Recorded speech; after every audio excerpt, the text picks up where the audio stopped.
منم میرم و چه بخت و نمیرم و چه منم میرم و چه بخت و نمیرم و چه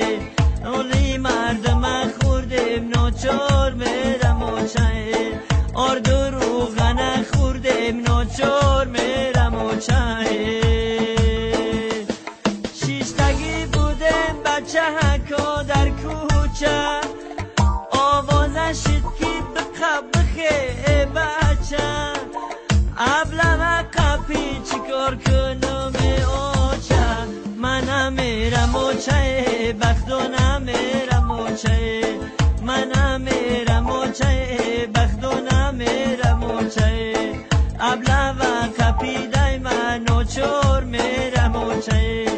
خدمتی وطن مادر 100 بار میرم و چه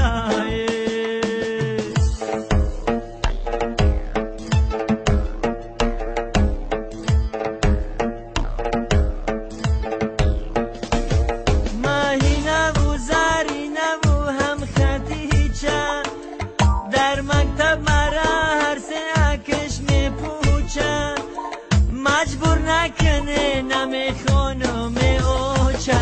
منم میرم اوچه بخت و نمیرم اوچه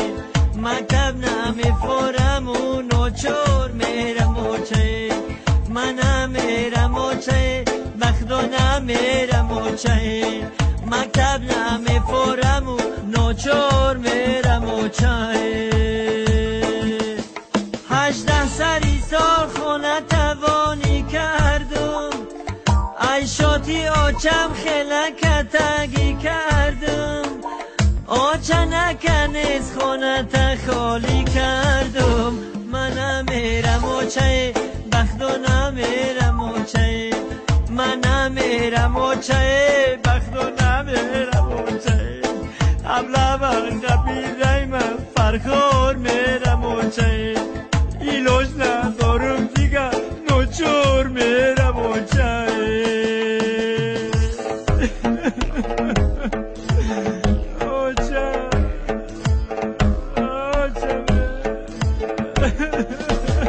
ای خونه برآمدم تو بختای بچم از کری میرم دیلم سوختای ای خش تمار بیگی شوربام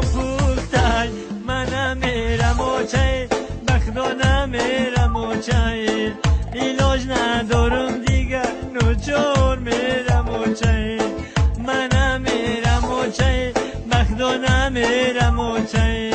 ابله و خپیده من نوچور میرم و چه خدمتی مادر وطن 100 بار میرم و چه خدمتی مادر وطن 100